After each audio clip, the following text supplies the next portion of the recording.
जय हिंद। आइए आज देखते हैं हम लोग बायोलॉजी का ब्लड चैप्टर। ये बहुत इंपॉर्टेंट चैप्टर है। इस चैप्टर का हम 3 पार्ट बताएंगे। पहले पार्ट में हम लोग ब्लड के बारे में समझेंगे, दूसरे पार्ट में हम लोग ब्लड के क्लॉटिंग यानी खून थक्का कैसे बनता है उसको समझेंगे, और तीसरे पार्ट में ब्लड ग्रुप के बारे में समझेंगे। आप ब्लड ग्रुप में अक्सर क्वेश्चन देता है कि माँ का ग्रुप बी है और पिता का ग्रुप ओ है तो संतान में किसकी संभावनाएं होंगी। तो यह पार्ट आपका, ये वीडियो ब्लड चैप्टर 3 पार्ट में बनेगा। इसका फर्स्ट पार्ट हम लोग स्टार्ट करते हैं। देखिए, ब्लड जो होता है उसको हिंदी में रक्त कहते हैं, उर्दू में लहू कहते हैं। ब्लड का अध्ययन 2 होता है, या तो सेरोलॉजी भी आप उसे कह सकते हैं और हेमेटोलॉजी भी कह सकते हैं। सेरोलॉजी और हेमेटोलॉजी दोनों होता है ब्लड का अध्ययन। अब कुछ ब्लड की हम बेसिक जानकारियां देख लेते हैं पहले, जो आप सबको पता होगा। सबसे पहला, ब्लड एक प्राकृतिक कोलाइड है, ये एक नेचुरल कोलाइड है। आपसे कोई कह दे कि कोलाइड क्या है तो इसको केमिस्ट्री में हम डिटेल से करेंगे। अभी आप इतना समझिए कि कोलाइड ऐसे लिक्विड को कहते हैं कि जिसे आप कपड़ा या किसी चीज़ से छानेंगे तो उसका 100% उस पार नहीं जाएगा, कुछ इधर उधर फंस जाएगा।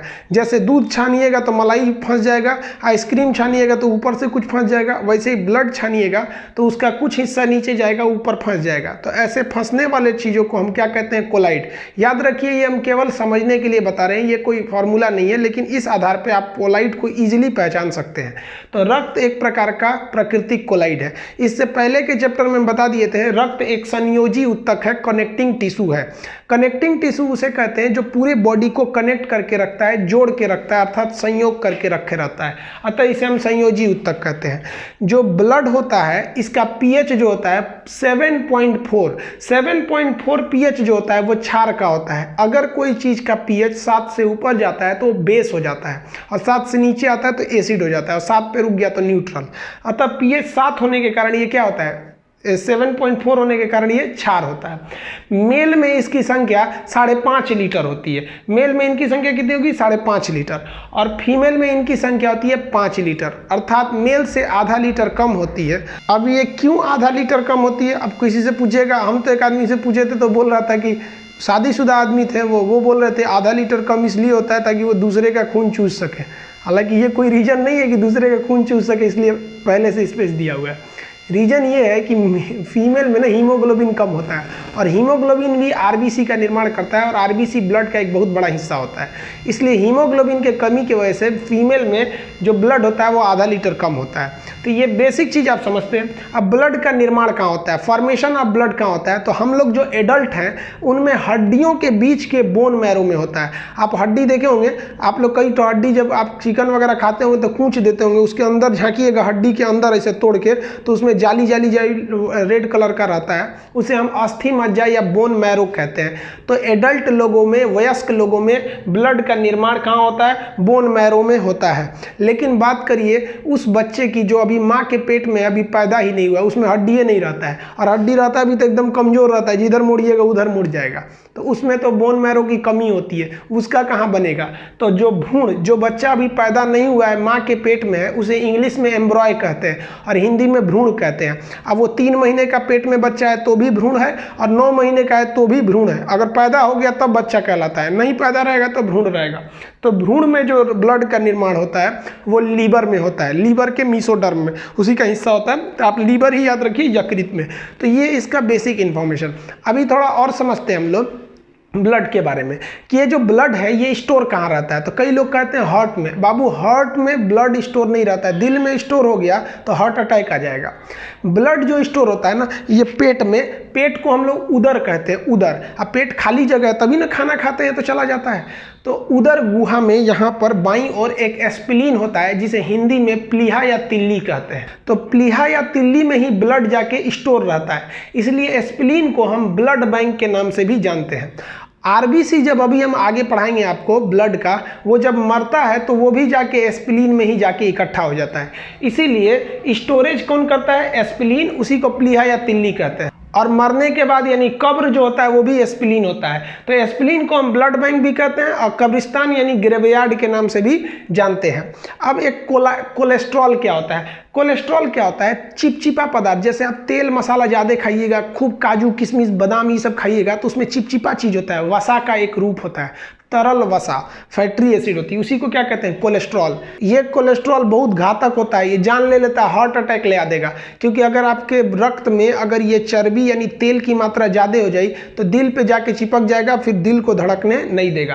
तो ये कोलेस्ट्रॉल का जो लेवल होना चाहिए वो 200 ग्राम प्रति डेसीलीटर। अभी ब्लड को एक्चुअली जो पैथोलॉजी लैब होते हैं जहां आप जांच कराने जाते हैं उसके लिए वो डेसीलीटर में नापते हैं। तो इसका जो कोलेस्ट्रॉल का लेवल होता है वो 200 डेसीलीटर होता है। याद रखिएगा, एग्जाम में पूछा है, इसमें हर एक चीज़ याद रखिएगा। आप देखिए जो हम यहाँ स्लाइड बनाते हैं वो हम फालतू के लिए नहीं बनाते हैं। आप 1 सेकंड के लिए भी वीडियो स्किप नहीं कर सकते। हम आपके हर एक सेकंड का ख्याल रखते हैं। तो आप भी ध्यान से देखिएगा, ये जो इंपॉर्टेंट क्वेश्चन है हम उसी को यहाँ लिखते हैं। तो कोलेस्ट्रॉल का लेवल कितना हो जाता है बाबू, 200 ग्राम प्रति डेसीलीटर। जब भी आप बायोलॉजी देखिएगा ना तो ये डेसीलीटर में देता है, आप बस यही 200 याद रखिएगा। ऑप्शन में ना आपकी यूनिट लिखे रहते हैं। अब एक होता है हीमोग्लोबिन। ये हीमोग्लोबिन को हम शॉर्टकट में HB कहते हैं। इसी के कारण ब्लड जो होता है वो लाल हो जाता है। ये हीमोग्लोबिन अभी जस्ट आगे इसको समझाएंगे। ये हीमोग्लोबिन का भी लेवल पूछ देता है आपसे कि कितना होता है। तो हीमोग्लोबिन के अंदर ना आयरन पाया जाता है। हीमोग्लोबिन में क्या पाया जाएगा, आयरन। तो यहाँ हम लिख देते हैं हीमोग्लोबिन में ऐसे Fe लिख देते हैं, आप समझिएगा आयरन पाया जाता है। तो ये हीमोग्लोबिन में आयरन होता है। ये मेल में जो होता है ना 14 ग्राम। फिर देखिए 14 ग्राम प्रति डेसीलीटर। और फीमेल में 13 ग्राम प्रति डेसीलीटर। यानी हर एक डेसीलीटर, यानी आप एक तरह से समझिए तो एक ढक्कन पे, मतलब डेसीलीटर इतना सा होगा। तो डेसीलीटर यानी इतनी सा भी अगर ब्लड लेते हैं तो उसमें फीमेल में हीमोग्लोबिन कम है। यानी मेल में हीमोग्लोबिन ज़्यादा और फीमेल में हीमोग्लोबिन कम। जिसमें हीमोग्लोबिन ज़्यादा उसमें लोहा की मात्रा ज़्यादा।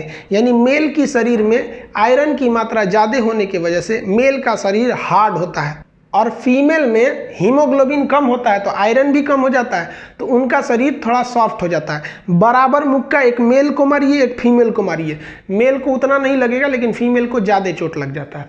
तो वो भी ये आयरन के वजह से होते हैं सब। अब आगे समझते हैं, हमारे बॉडी में पूरे रक्त जो है ना सर्कुलेट कर रहा है। इसे हम सर्कुलेटरी सिस्टम या रक्त परिसंचरण तंत्र कहते हैं। इसकी सबसे पहले जानकारी विलियम हार्वे ने दिया था।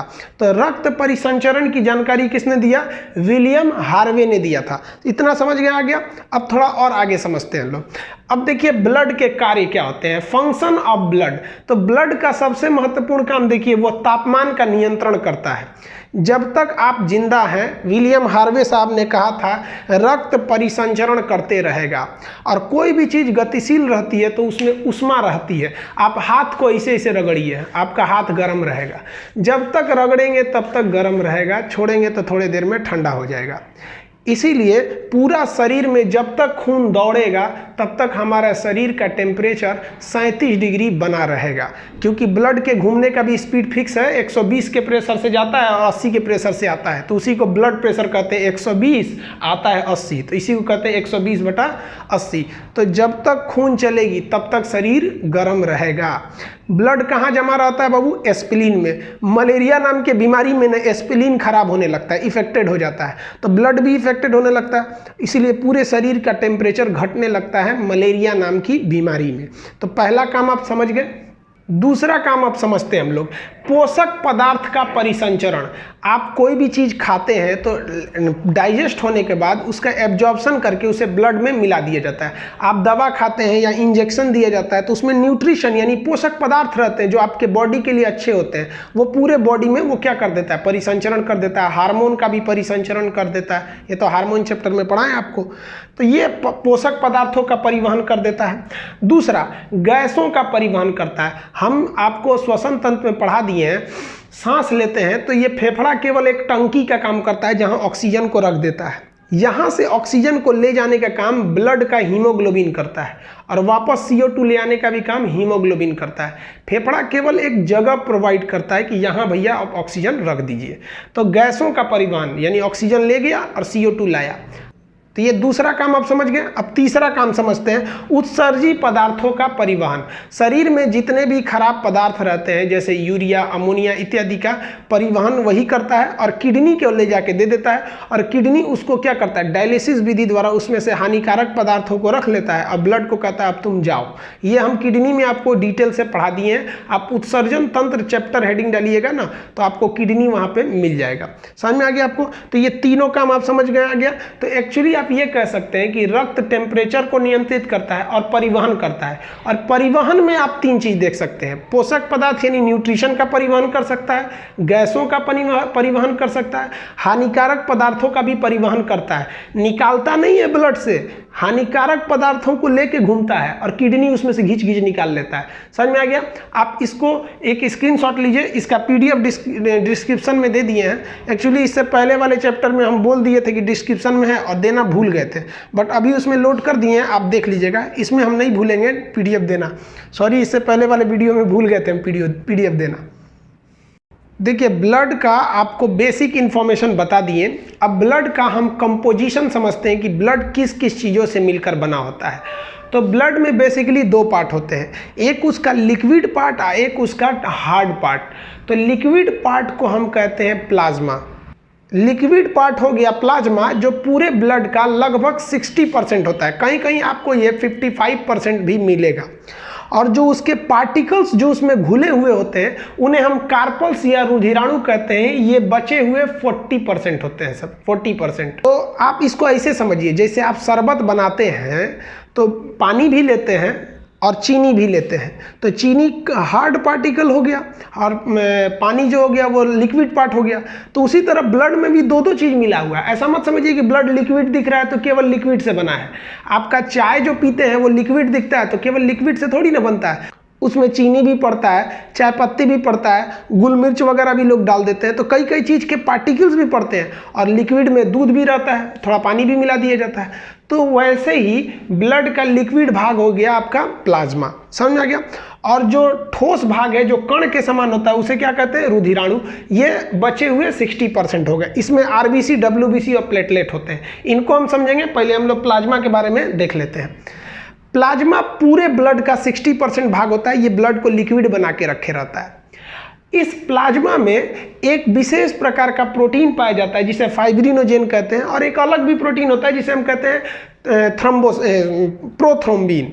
तो एक हो गया फाइब्रिनोजेन, एक हो गया प्रोथ्रोम्बिन। अगर आप किसी भी ब्लड को लीजिएगा और उसके प्लाज्मा में से आप फाइब्रिनोजेन और इस प्रोटीन को निकाल दीजिएगा, मेनली फाइब्रिनोजेन को निकाल दीजिएगा, तो वो ब्लड हल्का येलोइश यानी थोड़ा पीलेपन का हो जाएगा और पतला दिखेगा। ये ब्लड को गाढ़ा करके रखते हैं। तो इनको निकाल दीजिएगा ना तो वह प्लाज्मा पीले रंग का दिखेगा। एक्चुअली प्लाज्मा पीला होता ही है, वो और हल्का पीला हो जाएगा और वो पंछुछुर हो जाएगा, क्योंकि ये गाढ़ा करता है। इसको हटा दीजिएगा तो ब्लड पंछुछुर हो जाएगा और वो पीले रंग का दिखेगा। उसे हम कहते हैं सीरम। बीमारियों की जांच आपके ब्लड में से सीरम निकाल के किया जाता है। ये पीडीएफ में लिखा हुआ है, यहाँ आप बेसिकली समझिएगा। प्लाज्मा में से फाइब्रिनोजेन हटा देने से वो ब्लड पतला हो जाता है और पीले रंग का होता है, जिसे सीरम कहते हैं। बीमारियों की जांच सीरम से की जाती है। इतना क्लियर है? अब हम समझते हैं इस साइड में रुधिराणु यानी कार्पल्स के बारे में, जो बचे हुए 40% है। देखिए ये जो रुधिराणु है इसमें आरबीसी होते हैं, रेड ब्लड कार्पल्स, ये लाल रंग के होते हैं। ये वाइट ब्लड कार्पल्स, इनका रंग सफ़ेद होता है। ये एक हो गया प्लेटलेट। अब इनके ना हम टेक्निकल नाम देखिए, आरबीसी का नाम जानते हैं, white blood, red blood carpals, white blood carpals, और ये प्लेटलेट हो गया। अब इनका थोड़ा टेक्निकल नाम याद रखिएगा, इन्हें कहते हैं एरिथ्रोसाइट। इसे क्या कहेंगे? एरिथ्रोसाइट। डब्ल्यूबीसी को ल्यूकोसाइट। आप सुने होंगे ल्यूकोमिया कैंसर को कहा जाता है, इसको बढ़ जाने या घट जाने से कैंसर हो जाता है, इसी से बना है ल्यूकोमिया। और इसे कहते हैं थ्रम्बोसाइट। तो प्लेटलेट का बायोलॉजिकल यानी टेक्निकल नाम क्या हो जाएगा? थ्रम्बोसाइट। डब्ल्यूबीसी का ल्यूकोसाइट और आरबीसी का हो जाता है आपका एरिथ्रोसाइट। अब कभी कभी ना इनकी संख्या पूछ देता है। इनकी संख्या सबसे ज़्यादा होती है इसमें आरबीसी, 50 लाख। इसे मिलियन में करेंगे तो 5 मिलियन हो सकता है, तो हम 5M लिख देते हैं, 5 मिलियन। किताबों में अक्सर 5 मिलियन लिखा रहता है, आप कंफ्यूज हो जाते हैं। तो इसकी संख्या कितनी होगी? 50 लाख। डब्ल्यूबीसी की संख्या पूछेगी तो 10,000 और प्लेटलेट की संख्या 2 लाख। प्लेटलेट कितना हो गया 2 लाख, WBC 10,000 और RBC जो हो गया 50 लाख हो गया। अब एक बार एग्जाम में क्वेश्चन पूछ के फंसा दिया था, कहा था कि रक्त के रुधिराणु में सर्वाधिक संख्या किसकी होती है, तो लड़कों ने मार दिया था प्लाज्मा की। बाबू अगर कहेगा कि रक्त में सबसे ज्यादा मात्रा यानी पूरे होल ब्लड में सबसे ज्यादा मात्रा, तब ना आप प्लाज्मा दीजिएगा, उसका तो क्वेश्चन उधर से है ही नहीं है। एग्जाम में जो क्वेश्चन दिया था कि रुधिराणु में सबसे ज्यादा मात्रा किसकी होती है, तो RBC की होती है। ये लगभग 95% पाया जाता है। सोच के देखिए ना, आप देखिए ये अकेले 50 लाख है, वो 2 लाख है, ये 10,000, 2.25 लाख हो जाएगा। ये अकेले कितना है 50 लाख है, तो रुधिराणु में अकेले ये 95% होता है। समझ में आ गया। अब बात करते हैं जीवन काल का, किसका कितना दिन अवधि होता है। तो RBC की जीवन काल 120 दिन होता है। याद रखिएगा आपका RBC 120 दिन में खराब हो जाता है। WBC की जो संख्या है, सॉरी जो जीवन काल है वो 4 दिन है। ये 4 दिन से ज़्यादा नहीं रह सकता है, मर जाएगा वहीं पे, ब्लड में मर जाता है। प्लेटलेट का जो जीवन काल होता है वो 7 दिन होता है। तो RBC 120 दिन, WBC 4 दिन और प्लेटलेट 7 दिन तक ही ब्लड में जिंदा रह सकते हैं। समझ में आ गया।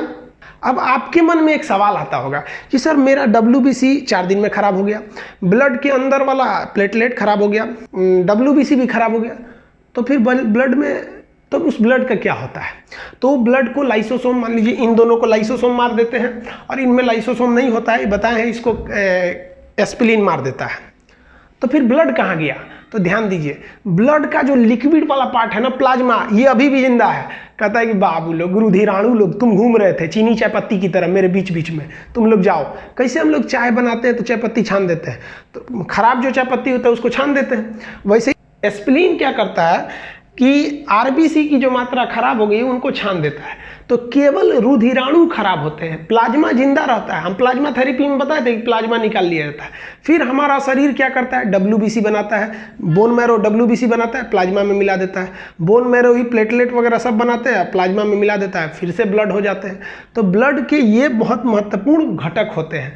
अब इनको हम एक एक करके डिटेल से समझते हैं कि किसका क्या काम होता है और क्या ये स्पेसिफिक फंक्शन को करते हैं। चलिए एक बार रिवाइज कीजिए। RBC को क्या कहेंगे, एरिथ्रोसाइट, संख्या 50 लाख, जीवन काल 120 दिन। WBC को क्या कहेंगे, ल्यूकोसाइट, संख्या 10,000, जीवन काल 4 दिन। प्लेटलेट को क्या कहेंगे, थ्रोम्बोसाइट, संख्या 2 लाख और जीवन काल 7 दिन। आप इसका स्क्रीनशॉट लीजिए, हालांकि PDF में इसका लिंक, हम PDF का लिंक दे देंगे नीचे। देखिए हम आपको इससे पहले वाले चार्ट में हम आपको RBC, WBC और प्लेटलेट के बारे में हल्का अंतर बताए थे। अब थोड़ा ज़्यादा डिटेल से देखते हैं हम लोग। पहले देखते हैं RBC। RBC को हम क्या कहते हैं, एरिथ्रोसाइट, 120 दिन, जीवन काल। अब इसका आकार देखिए, इसका आकार गोल होता है और बीच में से चपटा होता है।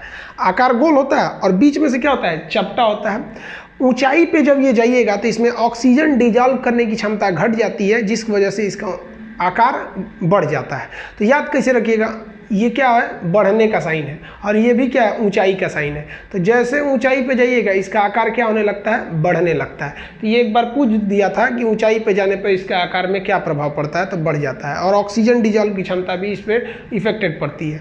अब यहाँ 2-3 चीज़ समझने वाला समझिए। इसमें लाइसोसोम होता ही नहीं है। अब हम आपको बताए हैं, लाइसोसोम मरी हुई कोशिकाओं को खा पी के ख़त्म कर देता है और इसमें लाइसोसोम होता ही नहीं है। अतः यह मर जाएगा तो इसको खाने वाला कोई नहीं है, ये घूमते रहेगा, इसकी लाश पूरी घूमते रहेगी।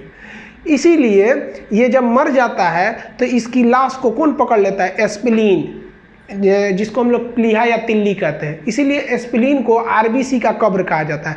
बाकी किसी चीज़ के लिए अलग से कब्र नहीं बना है, उसके अंदर खुद ही लाइसोसोम होता है, वो उसको खा पी के ख़त्म कर देता है। दूसरा चीज़, इसमें केंद्रक नहीं होता है, न्यूक्लियस नहीं होता है। अब एक बात बताइए, न्यूक्लियस के अंदर ही था DNA और RNA, और हमारी पहचान जो होती है वो DNA और RNA से होती है। अतः कोई हमारे ब्लड का RBC दे दिया कि लीजिए भैया ये RBC है, आप बताइए इसका DNA क्या है, तो क्या आप RBC से DNA बता सकते हैं? नहीं बता सकते हैं। ये भी क्वेश्चन पूछा हुआ है। क्यों? क्योंकि RBC में न्यूक्लियस यानी केंद्रक नहीं पाया जाता है और केंद्रक में ही DNA और RNA होते हैं, इसलिए DNA RNA की जाँच RBC नहीं की जा सकती। बाकी हमारे थूक से हो सकता है, हमारी बाल से हो सकता है, नाखून से हो सकता है, इन सब की कोशिकाओं में केंद्रक होता है। होता है, इनमें लाइसोसोम और केंद्रक नहीं पाए जाते हैं। समझ में आ गया। अगला देखिए, पूरे रुधिराणु में अगर इसकी बात करेंगे तो ये 95% से भी ज़्यादा पाया जाता है, क्योंकि ये 50 लाख, ये 10,000 और प्लेटलेट 2 लाख, तो ये 95% से भी ज़्यादा पाया जाता है। अब यहाँ एक क्वेश्चन आता है, एनीमिया से पूछता है कि एनीमिया रोग किसके कमी से हो जाता है। तो देखिए, ब्लड के अंदर क्या मौजूद था, आरबीसी, और आरबीसी के अंदर क्या था, हीमोग्लोबिन। हीमोग्लोबिन का हम आपको फंक्शन समझा दिए थे, यह ऑक्सीजन को ले आने और ले जाने का काम करता है, श्वसन नाम के चैप्टर में, रेस्पिरेशन में। तो देखिए, ब्लड के अंदर क्या है, आरबीसी, और आरबीसी के अंदर क्या है, हीमोग्लोबिन, और हीमोग्लोबिन के अंदर क्या है, लोहा। ध्यान से देखिएगा, हीमोग्लोबिन के अंदर क्या है, लोहा है। अब आप बताइए, अगर आपके बॉडी में लोहा यानी आयरन की कमी होगी तो जेन्युइन है कि हीमोग्लोबिन घट जाएगा, और हीमोग्लोबिन घटेगा तो आरबीसी घटेगा, और आरबीसी घटेगा तो ब्लड घट जाएगा। तो इसी बीमारी को हम क्या कहते हैं, रक्त अल्पता यानी रक्त की कमी, एनीमिया। तो अब क्वेश्चन कहेगा एनीमिया किसके कारण होता है, तो कभी ऑप्शन में आयरन देता है तो भी सही है, हीमोग्लोबिन देगा तो भी सही है, आरबीसी भी देगा तो भी सही है, ब्लड की कमी देगा तो भी सही है, उपरोक्त सभी देगा तो भी सही है। समझ में आ गया कि नहीं आ गया, तो इसमें कंफ्यूज नहीं होइएगा। तो ये हो गया आपका क्या चीज़, आरबीसी के बारे में। ये आरबीसी अगर आपके बॉडी में अच्छे से अवेलेबल है 50 लाख, तो कभी भी आपके अंदर सुस्ती नहीं आएगी, लेजीनेस नहीं आएगी, हमेशा चहल पहल करते रहेंगे। छोटे बच्चों को देखिएगा, उनमें आरबीसी ज़्यादा होता है, हमेशा इधर उधर छटकते रहते हैं सर। हम लोग में हमेशा अजीब टाइप का देता है, देहात में बोलते ना एकदम दहिया भरिया रहा है, हमारा वो भरिया रहा है। बकलोलवा जाके आरबीसी चेक कराओ, हीमोग्लोबिन घट गया होगा, हीमोग्लोबिन घटा होगा। तो हीमोग्लोबिन बढ़ाने के लिए डॉक्टर ना एक आयरन की गोली दे देता है, देखेंगे कैप्सूल टाइप का रहता है, आयरन की गोली खाइए 10 दिन, एकदम बढ़िया से टनटना जाइएगा। तो ये आपके अंदर हीमोग्लोबिन, याद रखिए, अगर आप मेल हैं तो 14 ग्राम होना चाहिए और फीमेल है तो 13 ग्राम। अगर ये नहीं है तो आप स्टूडेंट लाइफ आपका बर्बाद करेगा, एकदम याद रखिए, क्योंकि आप में ना एकदम बदन गिरा गिरा रहेगा। आप लेटिएगा तो तकिया को 3 बार मोड़िएगा, आराम कीजिएगा, पढ़ने जाइएगा तो कॉपिए पलटते रह जाएंगे, फिर सो जाएंगे। तो ये हीमोग्लोबिन को आप अच्छे से मेंटेन किए रहिए। आई होप आप एरिथ्रोसाइट यानी आरबीसी समझ गए होंगे। अब हम समझते हैं डब्ल्यूबीसी यानी ल्यूकोसाइट के बारे में। हिंदी में इसे श्वेत रक्त कणिका और उसे लाल रक्त कणिका कहते हैं। इसका रंग सफ़ेद क्यों हो जाता है, इसका रंग लाल क्यों हो जाता है, तो आपको पता है कि भैया हीमोग्लोबिन के कारण ही रक्त का रंग कैसा हो जाता है, लाल। इनमें हीमोग्लोबिन पाया नहीं जाता, इसलिए इसका रंग सफ़ेद हो जाता है। इसका आकार ना कोई फिक्स ही नहीं होता है, अनिश्चित इर्रेगुलर शेप का होता है डब्ल्यूबीसी, याद रखिएगा। इनमें केंद्रक पाया जाता है, अतः इससे आप डीएनए की जांच कर सकते हैं।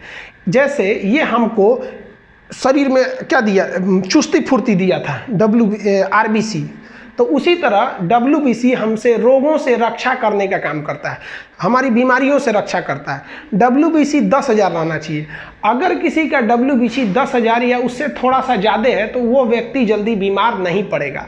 अक्सर आप देखते होंगे गांव वगैरह के लोग बड़े शक्तिशाली होते हैं, वो जल्दी बीमार नहीं पड़ते हैं। अदू चट होता है एकदम सुकुआ, एकदम ओ माय गॉड खांसी हो गया, ओ माय गॉड बुखार, धूप में निकलेगा तो बुखार हो जाएगा। क्यों? क्योंकि उनका डब्ल्यूबीसी 10,000 से कम है, एकदम झुंझुन्ना हो गया रहता है सब, मतलब इतना बोलते सुकुआर है, सतवासल, एकदम बीमार पड़ते रहेगा वो। तो आप अपना डब्ल्यूबीसी चेक कराइएगा, खास करके कोरोना में तो जल्दी चेक कराइएगा, क्योंकि अगर डब्ल्यूबीसी ठीक है ना तो कोरोना भी कुछ नहीं करेगा, और डब्ल्यूबीसी गड़बड़ है ना तो कोरोना समेट देगा आपको इस बार। तो इसलिए थोड़ा सा इसको चेक कराइएगा। स्टूडेंट लोग खास करके इस चैप्टर पे ध्यान दीजिए। आप केवल पढ़ाई पे ध्यान देते हैं और आपका ये अंदर से बॉडी कमज़ोर है। एक बात बताइए, खूब अच्छा ड्राइवर लाइए और आपकी गाड़ी ही खराब है, पता चला टायर ठीक नहीं है, इंजन ठीक नहीं है, स्टीयरिंग ठीक नहीं है, तो ड्राइवर क्या कर सकता है? आपके अंदर इच्छा है पढ़ने की, लेकिन ये आपकी कमियां हैं, इनको सुधारिए आप, ये ज़रूरी है आपके लिए। तो ये डब्ल्यूबीसी समझे। अब डब्ल्यूबीसी कुछ प्रकार समझिए। मेनली डब्ल्यूबीसी के ना 3 प्रकार होते हैं, एंटीबॉडी, लिम्फोसाइट, मोनोसाइट, और बाकी न्यूट्रोफिल, एसिनोफिल और बेसियोफिल। ये देखिए, बेसोफिल, एसिनोफिल और न्यूट्रोफिल, इन तीनों का कोई विशेष काम नहीं है, इसलिए इनको हम पहले ही साइड कर देते हैं। इन तीनों का विशेष काम है एंटीबॉडी, लिम्फोसाइट और मोनोसाइट। देखिए, लिम्फोसाइट का आकार टी के समान होता है, इसलिए इसको टी सेल या टी लिम्फोसाइट कहते हैं। अब इनका काम क्या होता है समझिए। यही तीनों मिलकर बीमारी से लड़ते हैं। इन पांचों को मिला दीजिएगा ना, तब क्या बनता है? डब्ल्यूबीसी। पांचों को मिला के डब्ल्यूबीसी बनता है। वो एक ही नाम दिख रहा है, लेकिन उसके अंदर कई चीज़ें पाई जाती हैं। तो ये न्यूट्रोफिल, इसिनोफिल और बेसोफिल, इसका कुछ मुख्य काम नहीं है। मेन है एंटीबॉडी, लिम्फोसाइट और मोनोसाइट। देखिए हमारे शरीर में ना पूरे ब्लड है, और ब्लड के अंदर ही WBC और WBC के अंदर ये सब है सब। तो ब्लड तो चारों ओर घूम रहा है। जैसे कोई कीटाणु एंट्री मारता है, मान लीजिए कि मक्खी काटी, मच्छर काटा, खटमल काटा, कुछ भी हुआ, कोरोना घुस गया, कुछ भी घुस गया, जैसे घुसता है तुरंत उसको देख लेता है एंटीबॉडी, कहते रे रे रे इधर कहाँ, इधर कहाँ, अरे अरे अरे अरे आ रहा है, मार मार मार मार। ये बेचारा एंटीबॉडी डर जाता है, अरे बाप रे अकेले मारेंगे, रुक रुक रुक। वो जाता है लिम्फोसाइट के पास, ए चाचा लिम्फोसाइट, चाचा उठिए, लिम्फोसाइट चाचा उठिए उठिए, वो कोरोना घुस गया है, पता नहीं कौन है। तो लिम्फोसाइट का आकार कैसा है, टी के समान है, यानी टी लिम्फोसाइट भी इसको कहते हैं, टी ABC।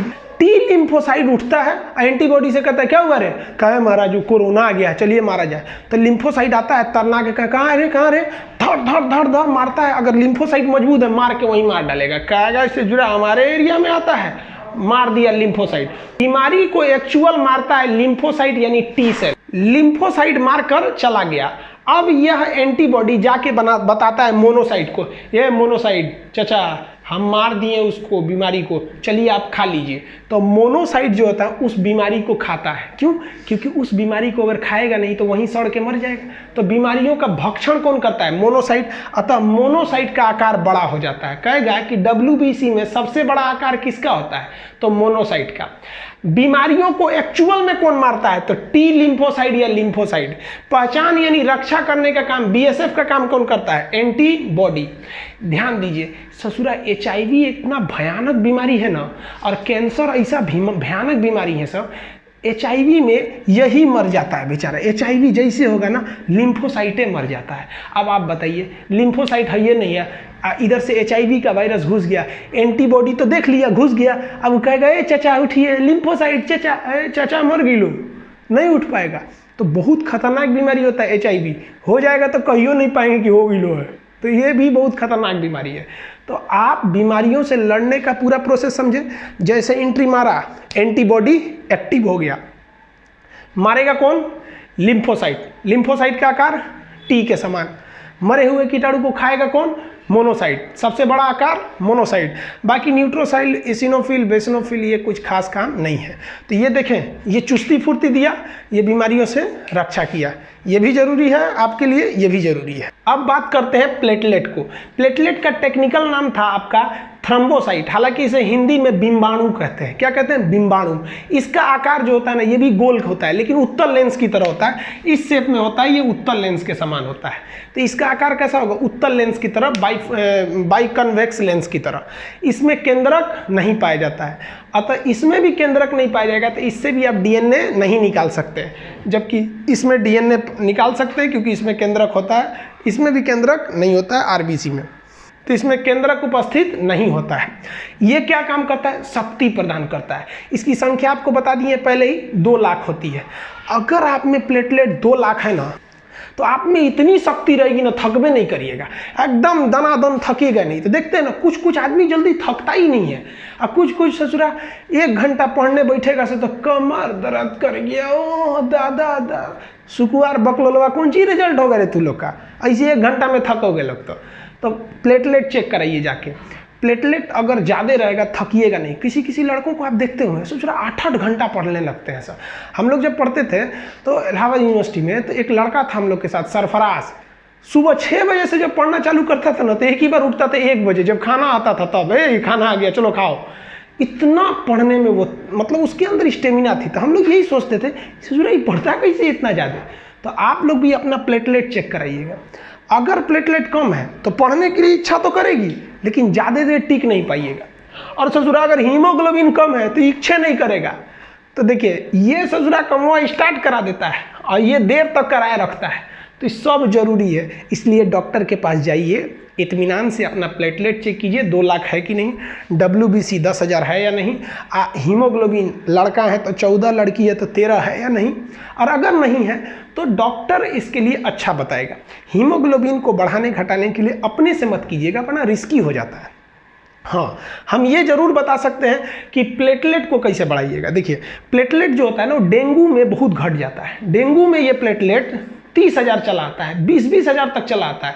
हमको जब डेंगू हुआ था ना, सीढ़ी नहीं चढ़ पा रहे थे, तो एक हॉस्पिटल हम गए थे, तो फर्स्ट फ्लोर से हमको नीचे उतरना था और हमको डेंगू था, पता नहीं था।